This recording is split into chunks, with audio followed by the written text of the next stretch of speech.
Assalamu ala Sayyidina Muhammad Imamul Muttaqin wa Qaidul Mujahidin Ballagur Risalah wa nasaha lil ummah wa tarakana ala mahajjatil bayda layluha kanahariha la yazigu anha ila halik amma ba'd. Tibtum wa taba mamsyakum wa tabawwa'tum minal jannati manzila. Bapak-bapak dan ibu-ibu jamaah salat subuh yang dirahmati Allah Subhanahu wa taala. Alhamdulillah pada kesempatan pagi ini kita masih diberikan kesehatan dari Allah Subhanahu wa taala. Diberikan taufiknya sehingga kita dapat melaksanakan ketaatan kita, melaksanakan salat subuh secara berjamaah. Salawat serta salam kita curahkan kepada baginda besar Nabi Muhammad sallallahu alaihi wasallam, yang mana beliaulah yang telah berjuang dengan para sahabat membawa risalah Islam ini sehingga kita pada saat ini dapat menikmati indahnya risalah Islam itu sendiri.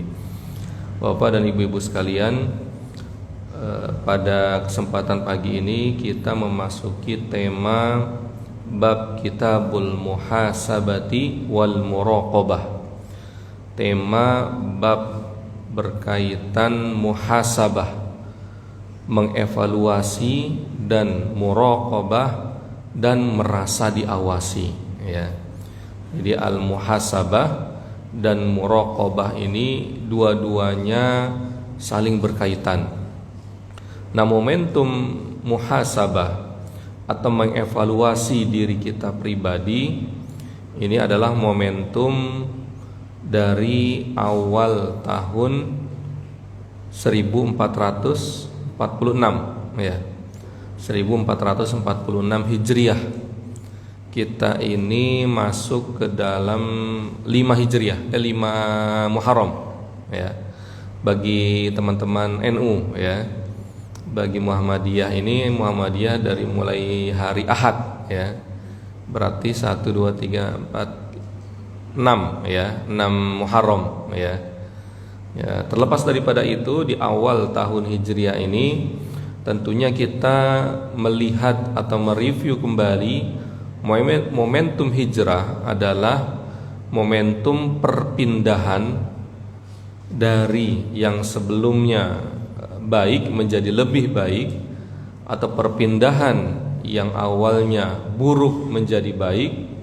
Nah, ini momentum bagaimana Rasulullah sallallahu alaihi wasallam berhijrah dari Makkah ke Madinah, ya. Nanti kaitannya dengan muhasabah atau mengevaluasi diri kita pribadi, ya. Kalau kita mengingat bagaimana dakwah Rasulullah di Mekah selama 13 tahun, beliau dan para sahabat ketika itu merasakan penindasan dan sulitnya menyebarkan agama Islam ketika itu. Bahkan yang masuk Islam tidak sampai 100, ya. Awal-awal 40 orang, lalu bertambah, dan di akhir hijrahnya Rasulullah itu tidak sampai 100. Nah, ketika di Madinah itu adalah percepatan dakwah itu sendiri.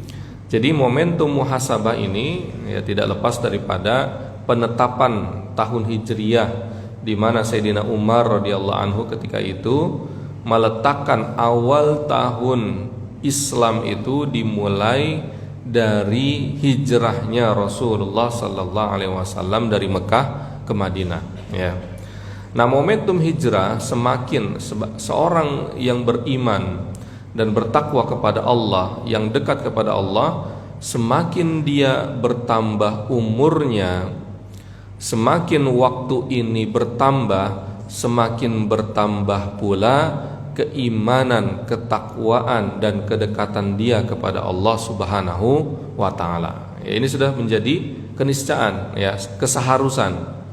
Tapi kalau semakin bertambah umur, uban semakin banyak, ya, tapi semakin jauh dari Allah Subhanahu wa taala, ini harus hati-hati, ya.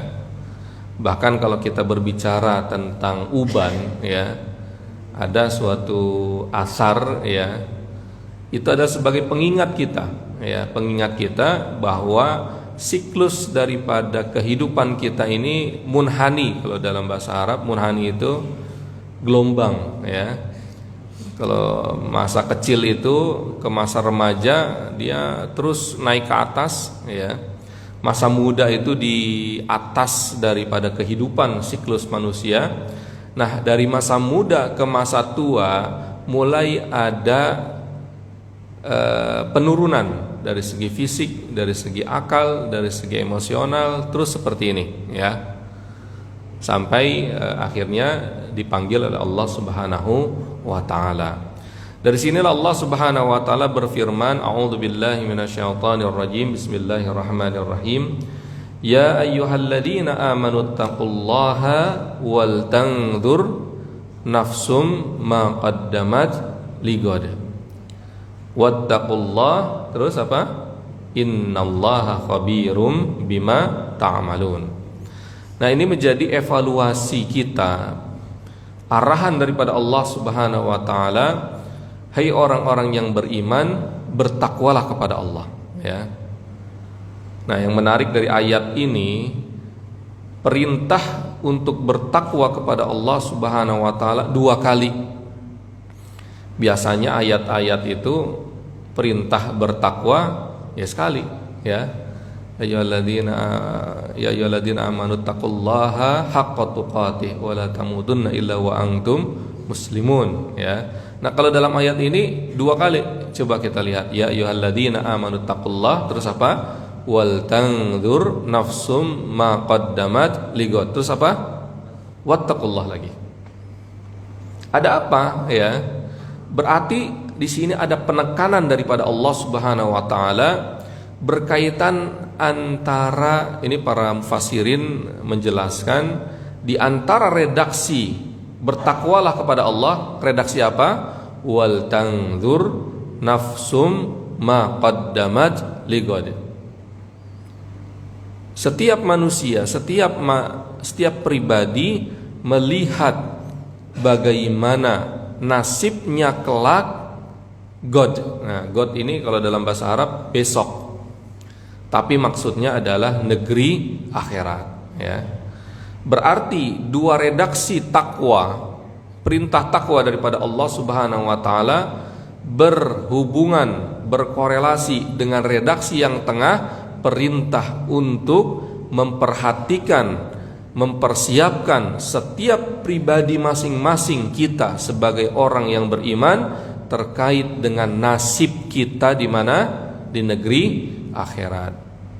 Dari sini kita bisa melihat semakin tinggi kesadaran seorang muslim terkait bagaimana nasibnya di negeri akhirat, semakin tinggi juga ketakwaan dia kepada Allah Subhanahu wa taala. Nah, ini momentum muhasabah ya, di awal tahun Hijriyah, al-muraqabah, dan kita merasa diawasi, harus merasa diawasi oleh Allah Subhanahu wa taala. Apakah setiap pekerjaan, aktivitas, amalan kita di dunia ini itu bermanfaat untuk negeri akhirat atau tidak? Intinya gitu. Semakin banyak atau semakin aktivitas yang kita lakukan di dunia ini semakin menimbulkan kemaslahatan, kebermanfaatan untuk negeri akhirat, semakin harus kita perbanyak atau kita minimal kita pertahankan.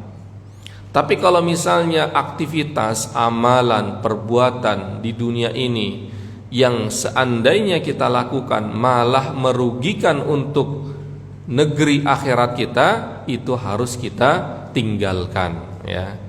Nah, semakin dia wa'i, semakin dia sensenya, semakin kesadaran dia semakin tinggi bahwa barometer aktivitas dia di dunia ini adalah negeri akhirat, semakin dia bertakwa kepada Allah Subhanahu wa taala. Wa nada'ul mawazin al-qista liyaumil qiyamah fala tudlamu nafsun syai'a wa in kana mithqala habbatin min khardalin ataina biha wa kafa bina hasibin ya. Bahkan Allah Subhanahu wa taala meletakkan al-qist, al-mawazin, mizan, timbangan di negeri akhirat tersebut tidak ada sekecil apapun kecuali ada hitung-hitungannya.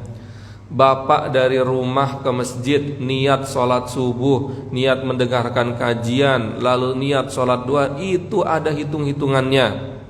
Atau mungkin di luar sana, korupsi 1 rupiah pun ada hitungannya, ya. Makanya standarisasi kita adalah negeri akhirat. Tapi banyak orang, baik di masa Rasulullah, sebelum di masa Rasulullah, di masa kita, di masa yang akan datang, ada saja atau mungkin mayoritas yang tidak mengimani negeri akhirat. Mungkin dia mengimani tapi dia melupakan, ya. Bagaimana dia melupakannya? Ketika dia melakukan maksiat, melakukan kezaliman, pinjol mungkin, ya, pinjaman online, terus apa lagi?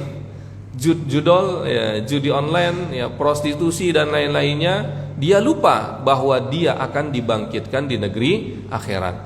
Kalau seandainya dia mengingat negeri akhirat, atau dia akan dievaluasi oleh Allah Subhanahu wa taala negeri akhirat, ketika dia akan melakukan transaksi misalnya narkoba, transaksi misalnya judi online, dia mengingat, ini saya nanti di akhirat bagaimana nasib saya.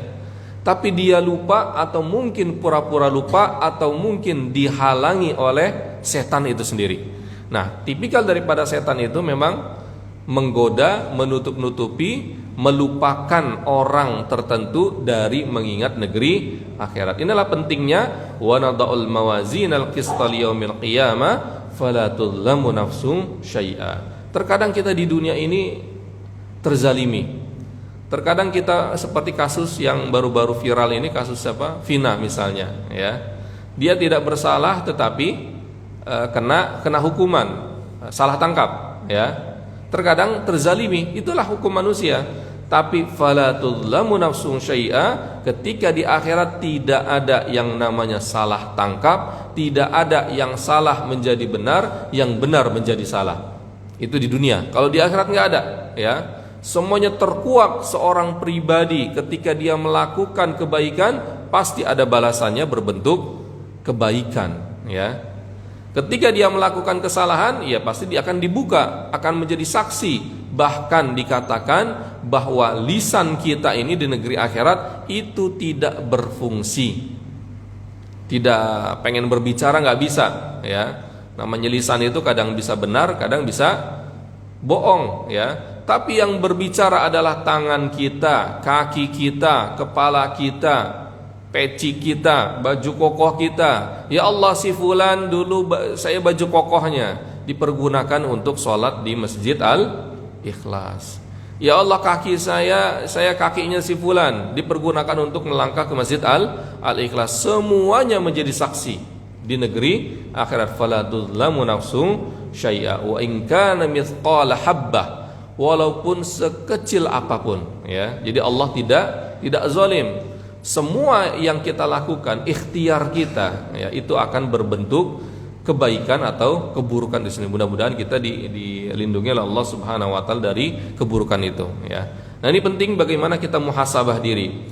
Wudi al-kitab fataral mujrimina mushfiqina mimma fihi wa yaquluna ya wailatana ma li hadzal kitab la yughadiru saghiratan wala kabiratan illa ahsaha. Dalam surat apa? Familiar ini. Al-Kahfi. Wa wajidu ma'amilu hadira wa la yadhlimu rabbuka ahada. Bahkan berbentuk kitab atau catatan amal kita, wa wudi'al kitab fataral mujrimin, maka tampaklah bagi orang-orang yang berdosa ketika di muka bumi, dia korupsi, dia zalim, dia menjadi dekeng pinjol, apalagi judol dan lain-lainnya, musyfiqina mimma fihi, dia merasa melangsa, wa yaqulun ya wailatana. Nah, penyesalan itu di negeri akhirat. Nah, di sini saya ingin menekankan, mumpung kita masih di dunia ini nasihat untuk saya pribadi juga dan kita semua, kita maksimalkan untuk beribadah kepada Allah Subhanahu wa taala. Kesempatan tidak datang 2 kali. Nah ini buktinya, ya wailatana wa yaquluna ya wailatana, orang mujrim. Mujrim itu orang jahat ya kalau kita terjemahkan.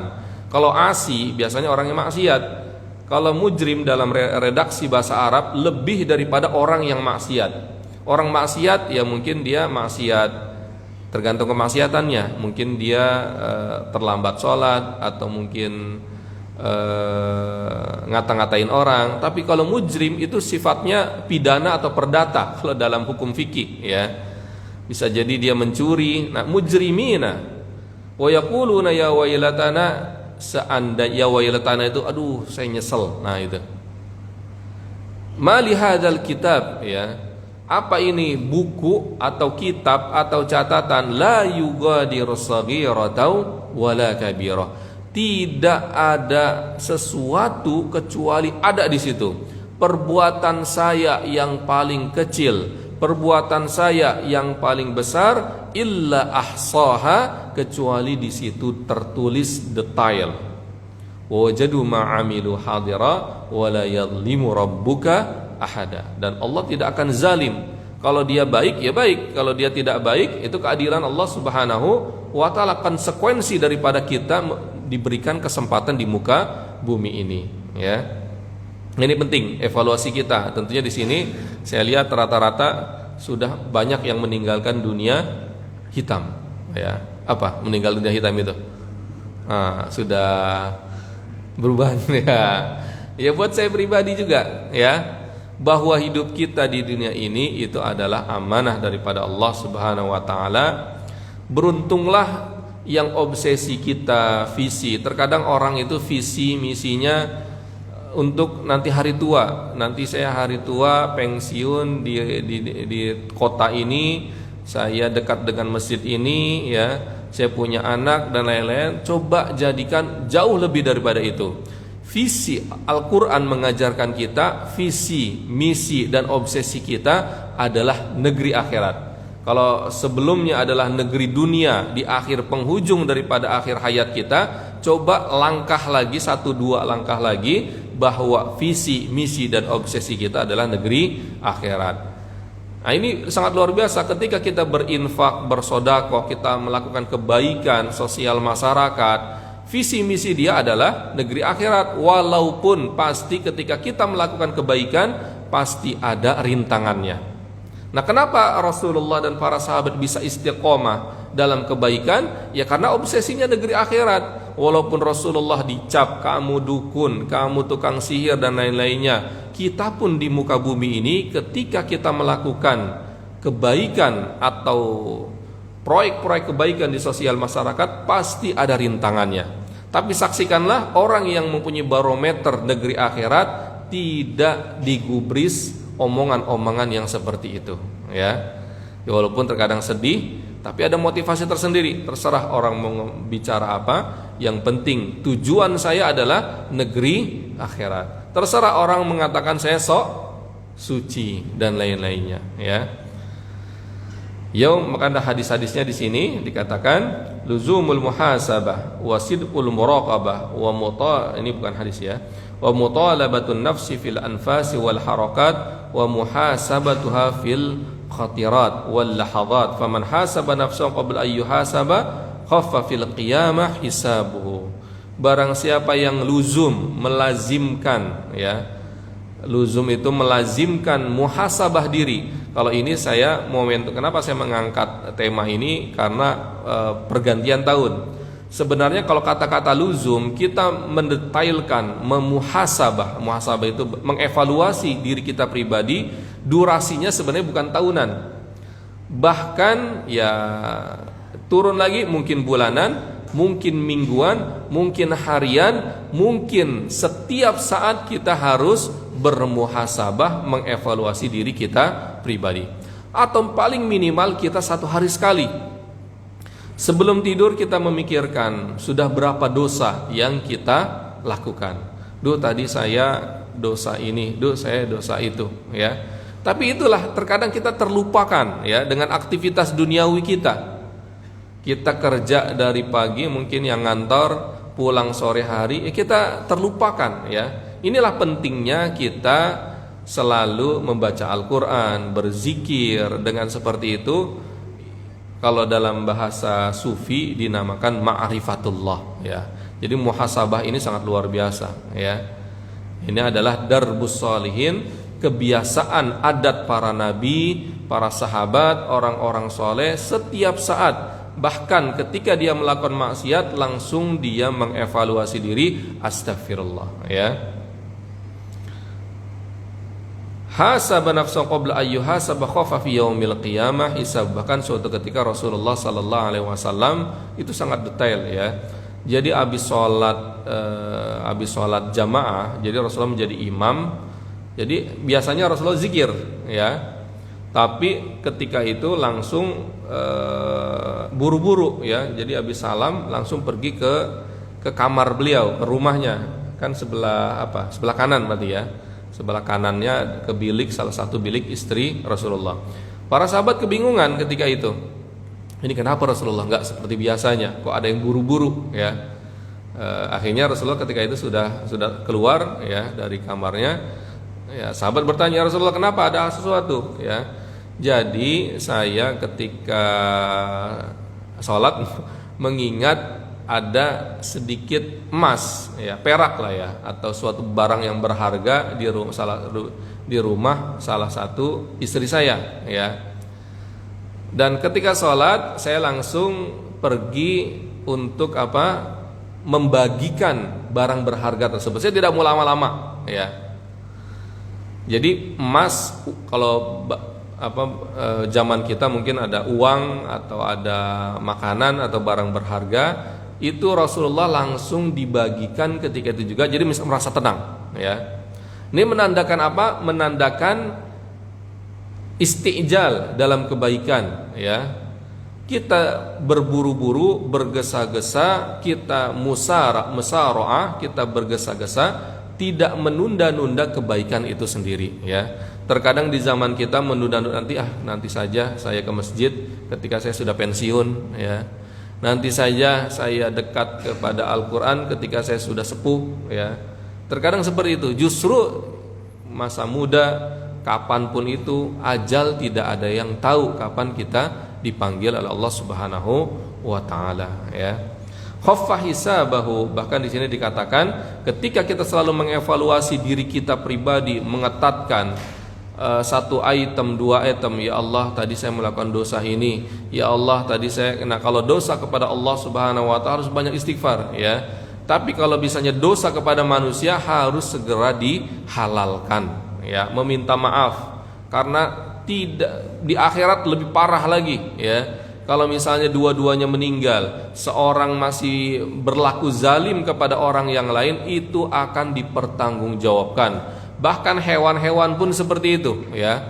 Dalam literasi tafsir tertentu, ketika misalnya hewan A membunuh hewan B, itu akan dihisab yaumul qiyamah, akan tetapi kunu turaba. Ini yang ini ya. Jadi misalnya ada satu kambing dulu ketika di dunia ngeruduk kambing yang lain ya. Di akhir itu akan dibalas. Tetapi ketika sudah dibalas, kunu turaba, jadilah kalian hewan-hewan tersebut tanah atau debu ya. Tapi kalau manusia ya, nah itu ada surga dan ada neraka. Nah ini pentingnya bagaimana kita muhasabah diri pribadi berkaitan dengan dosa-dosa yang pernah kita lakukan semasa ini ya. Yang tahu dosa kita siapa? Ya diri kita masing-masing ya. Apalagi di awal tahun ini mungkin 40 tahun, 50 tahun, 60 tahun, tidak ada salahnya kalau selama hidup kita belum pernah merenung untuk diri kita pribadi, ya minimal kita di rumah atau di masjid setelah sholat tahajud kita renung, aduh saya dulu pernah melakukan dosa ini. Jangan diceritakan kepada orang lain, tapi kita merenung saja. Ya Allah ampuni dosa pada waktu umur saya 20 tahun. Ya Allah saya pernah melakukan ini. Ya Allah ketika 25 tahun saya pernah korupsi misalnya ya. Enggak ya, mudah-mudahan. Jadi ya Allah ampunilah saya ya. Ya Allah saya masih punya, kalau misalnya ada kezaliman tertentu yang kita lakukan kepada manusia, coba ditelusuri ya, meminta maaf kepada yang bersangkutan ya. Nah ini lebih jelas lagi. Nah, momentum daripada muhasabah tersebut yang pertama adalah seluruh bagian daripada anggota tubuh kita. Yang pertama amal ain, fayahfaduha mi'anil nazar ilal wajhi man laisa lahu bimuhram, ya.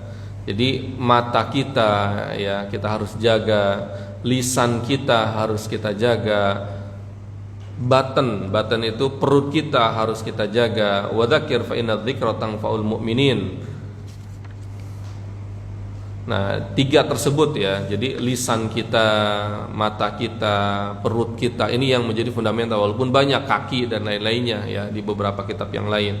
Tetapi di sini 3. Kenapa 3? Karena ini 3 yang besar. Sumber maksiat itu tidak lepas daripada 3 ini, ya. Yang pertama adalah mata kita, yang kedua adalah lisan kita, yang ketiga adalah perut kita, ya. Walaupun di kitab-kitab yang lain bisa kedua telinga, ya, kedua kaki kita, tapi anggaplah kita 3 ini bisa menjaga dari apa yang dilarang oleh Allah dan Rasulnya. Mudah-mudahan yang lain juga mengikuti. Al-ain, mata, ya. Lisan, lidah itu sendiri. Bahkan kata Rasulullah SAW, 2 lubang yang paling banyak menyebabkan manusia memasuki nerakanya Allah Subhanahu wa taala. Yang pertama adalah lubang lubang lisan, lubang mulut. Yang kedua adalah lubang kemaluan, ya. Nah, dengan lisan itu banyak berbohong, sumpah palsu, ya. Sekarang lagi viral, ya. Sumpah palsu, berbohong, ghibah, fitnah dan lain-lain. Kemaluan, ya, prostitusi, ya. Amal batan, jadi kalau perut, ya, berarti berkaitan dengan harta, rizki kita, ya. Bagaimana kita mengetatkan harta kita, rizki kita agar terjaga daripada hal-hal yang haram, ya. Nah, adapun muraqabah itu sendiri, dari kita merasa mengevaluasi diri kita terkait dengan apa yang pernah kita lakukan, akan menimbulkan rasa muraqabah. Rasa kita diawasi oleh Allah Subhanahu wa taala, ya. Allah, makanya ini konsep ihsan, anta'budallaha ka'annaka tarah fa illam takun tarah fa innahu yarak. Beribadahlah kepada Allah Subhanahu wa taala seakan-akan Allah melihat kamu, atau kita melihat Allah. Kalau kita tidak bisa melihat Allah, Allah melihat kita. Nah, ini bisa meminimalisir, ya. Walaupun terkadang kita lupa, terkadang kita ingat. Saksikanlah kalau kita sudah terlanjur melakukan kemaksiat, apapun kemaksiatan itu, ya, intinya jangan diceritain ke orang lain, ke tetangga, saya tadi malam melakukan ini, kemarin saya melakukan, enggak usah, ya. Tapi cukup kita pribadi curhatkan kepada Allah Subhanahu wa taala, ya Allah, saya tadi tergelincir, ya Allah, begitu lemahnya saya, intinya nih, ya. Jadi semakin dia mempunyai rasa evaluasi yang tinggi, semakin muraqabah pun semakin besar. Tidak ada manusia yang kecuali dia pernah melakukan dosa. Jadi merasa lemahlah di hadapan Allah Subhanahu wa taala. Ya Allah, kemarin saya nggak sengaja, ya, mungkin anggaplah diajak temen judi online, ya. Saya nyesel, ya Allah, ya lemah banget, karena dia suka judi, karena dia jadi hobi gitu, ya. Ya Allah, saya lemah banget di hadapan kelemahan saya ini, ya. Tutupilah kelemahan saya ini. Nah, ini yang paling bagus seperti itu. Ya Allah, kemarin saya misalnya mencuri, ya. Ya Allah, kemarin saya tidak puasa, tidak sholat, ya. Ya Allah, lemah kali di hadapan kemaksiatan ini. Ya Allah, ampuni saya. Jadi kenapa Allah Subhanahu wa taala lebih menyukai orang yang bertaubat daripada orang yang sama sekali tidak punya kesalahan, ya. Kenapa Allah memberikan ke kita kelemahan? Intinya gitu. Hawa nafsu, ya, bisa kekuatan, bisa kelemahan. Kelemahan daripada item-item syahwat, ya. Agar kita merasa lemah di hadapan Allah terkait diri kita. Lalu dengan merasa lemah tersebut, ya Allah, ampun. Nah, ini, ya. Jadi semakin dia lemah di hadapan Allah, lalu dia beristighfar kepada Allah, inti daripada muraqabah itu sendiri, ya. Nah, ini penting, ya. Hakikatul muraqabah halatul qalbi yuthmiruha nau minal ma'rifah. Jadi muraqabah itu atau merasa diawasi adalah keadaan kondisi hati yang produk daripada kondisi hati tersebut nau minal ma'rifah, sesuatu yang sifatnya mengenal Allah Subhanahu wa taala. Ma'rifah tadi ya, ma'rifatullah ya. Kalau teman-teman salafi bahasanya adalah tazkiyatun nafs ya, mensucikan hati. Teman-teman sufi biasanya bahasanya adalah riyadhah, olahraga ya, walaupun olahraga batin, dua-duanya sama saja ya. Dua-duanya sama saja, beda istilah saja ya. Kalau di Belanda namanya di Inggris namanya rice, kalau di Jawa Timur namanya sego. Nah, tapi nasi juga ya. Nah, cuman beda nama saja. Nah, nau minal ma'rifah ini penting ya. Jadi korelasinya gimana? Yang pertama kita harus, jadi efektivitasnya atau aktivitasnya adalah kita mengevaluasi diri kita pribadi, lalu akan menghasilkan kita merasa selalu diawasi oleh Allah Subhanahu wa taala berbentuk muraqabah tersebut. Yang ketiga mengarah kepada ma'rifatullah itu sendiri. Kalau sudah ma'rifah kepada Allah ya, itulah yang selalu dilakukan atau dicontohkan oleh Rasulullah sallallahu alaihi wasallam. Selalu merasa mengenal Allah ya. Makanya kalau dalam Al-Qur'an ya ayyatuhan nafsul mutmainnah. Terus apa? Irji'i ila rabbiki radiyatan mardiyah. Nah, ini ma'rifah ya. Maksudnya ma'rifah itu kenal sama Allah. Allah ridho kepada dia, dia pun ridho kepada Allah. Ini yang dinamakan ma'rifah ya. Allah sayang sama saya, Allah Maha Pengampun. Nah, itu ma'rifah ya. Walaupun dia ya misalnya dia melakukan dosa tertentu, Allah Maha Pengampun, langsung dia minta ampun. Ya Allah, lemah saya, ampun ya Allah, saya merasa lemah. Jadi harus seperti itu. Siklus kehidupan kita harus antara itu terus ya. Pertama apa? Muhasabah, kita mengevaluasi, aduh tadi saya siklusnya tadi walaupun ini saya setahunan, tapi harus per saat, per detik ya. Tadi saya diterima enggak? Nah ini ya, bahan muhasabah itu pertama mungkin kemaksiatan tertentu, yang kedua ketaatan itu sendiri. Ketaatan saya tadi diterima enggak sama Allah? Zakat saya, sedekah saya, sholat saya jangan-jangan tidak diterima ya.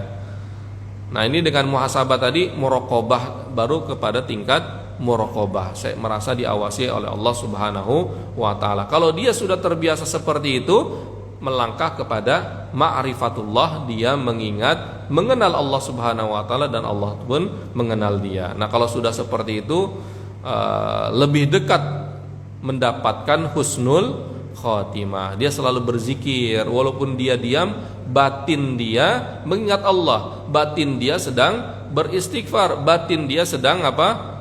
Memilu kepada Allah Subhanahu wa taala. Dia berjalan ya Allah di apapun ya, apapun itu ya.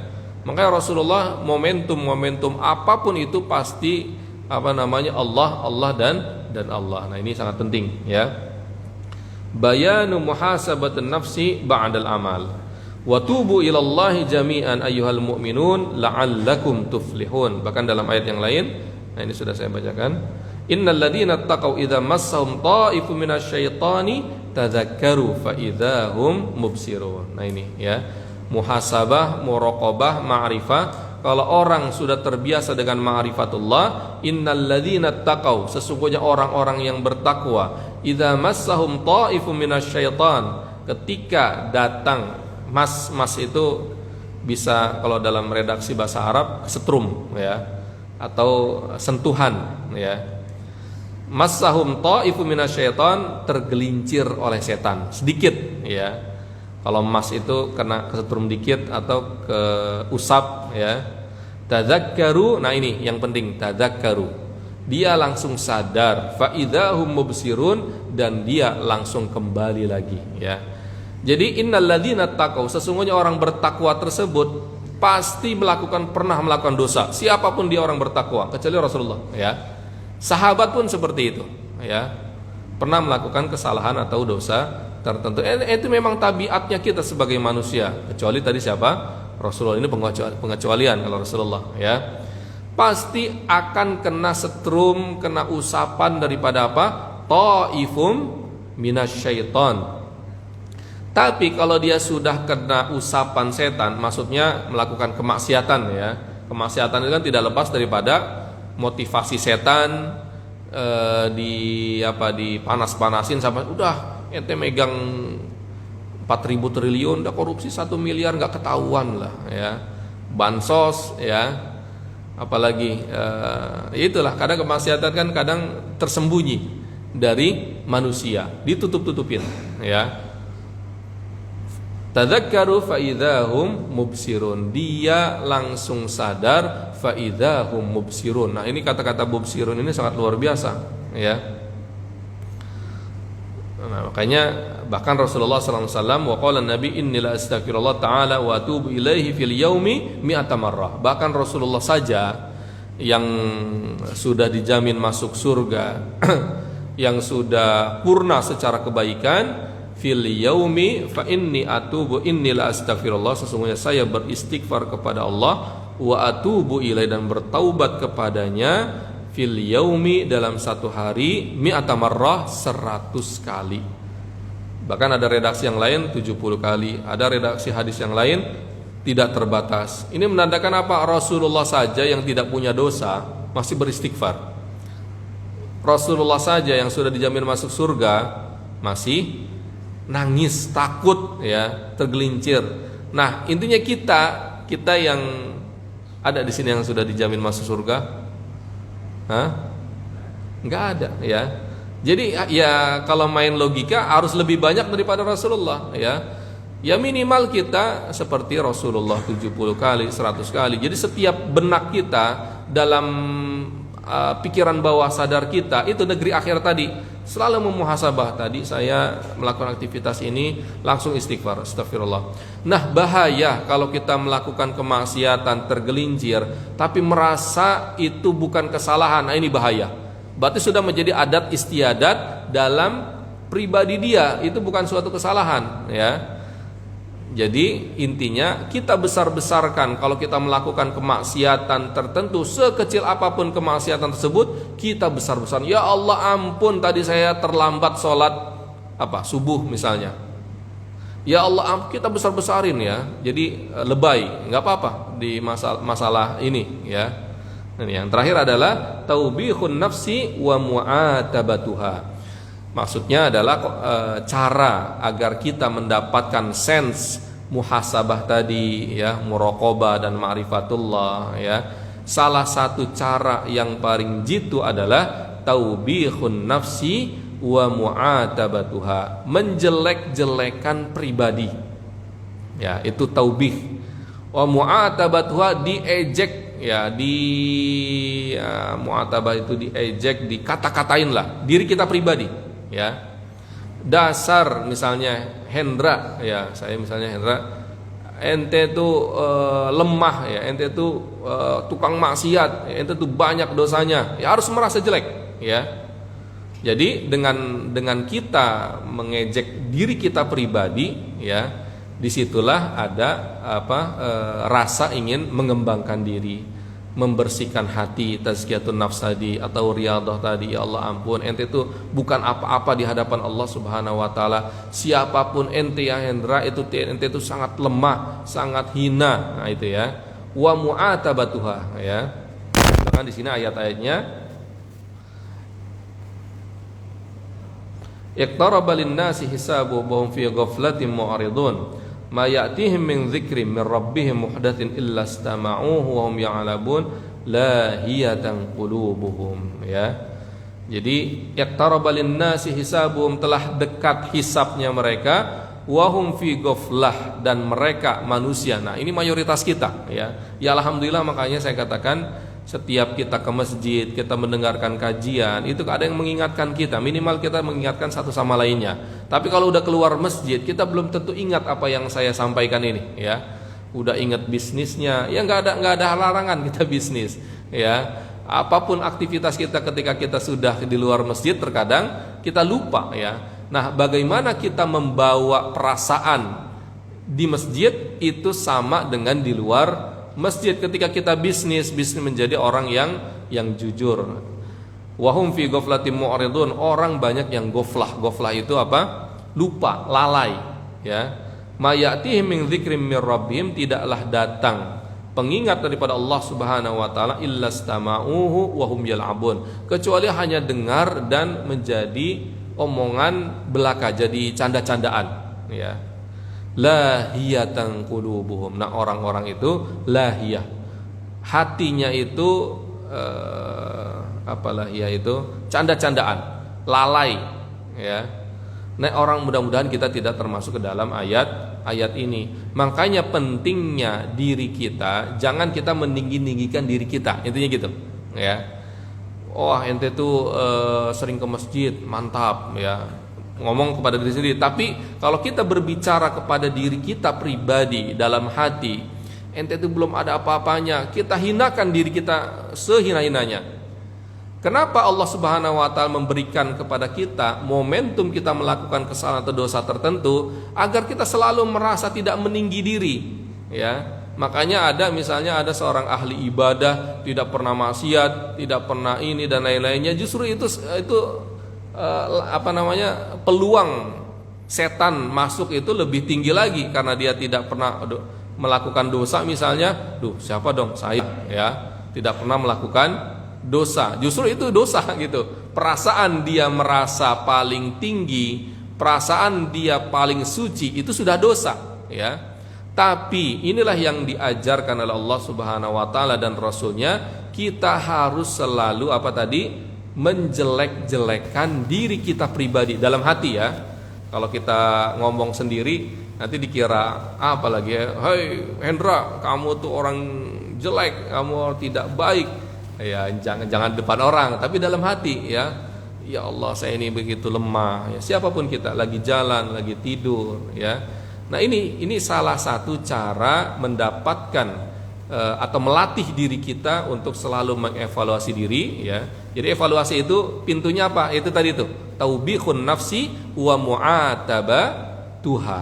Jadi menjelek-jelekan pribadi. Bagaimana cara menjelek-jelekan pribadi?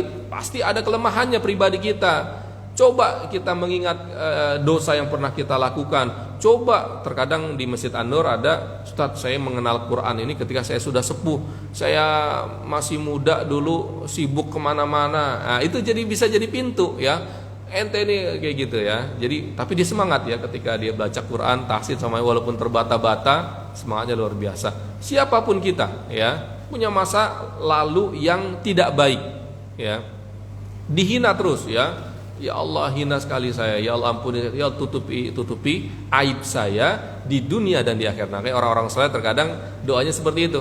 Ya Allah, tutupilah aib. Aib itu maksudnya adalah kesalahan, ya, kekurangan, dosa-dosa yang pernah kita lakukan yang kita tidak mau orang lain tahu, ya.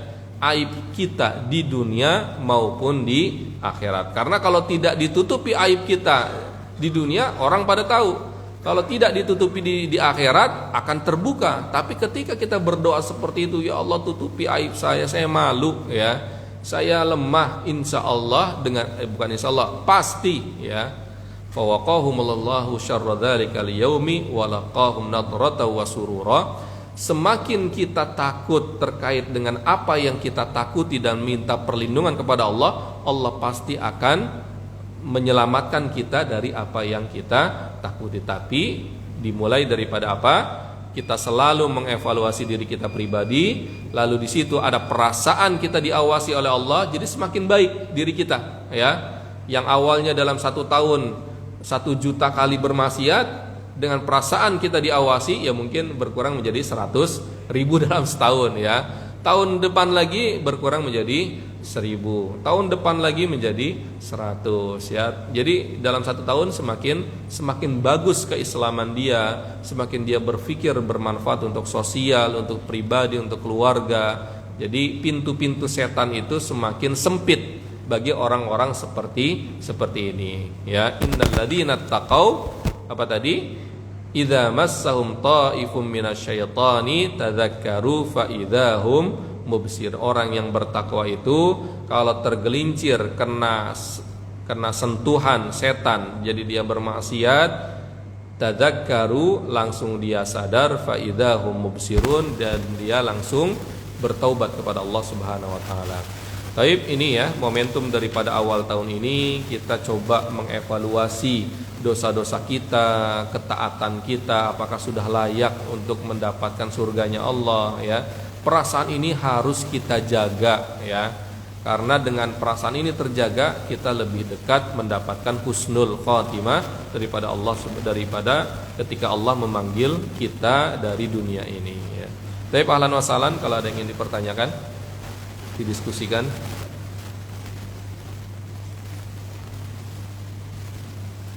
Silakan. Ada yang diskusikan? Sudah paham semua? Nah, ya mudah-mudahan ini bukan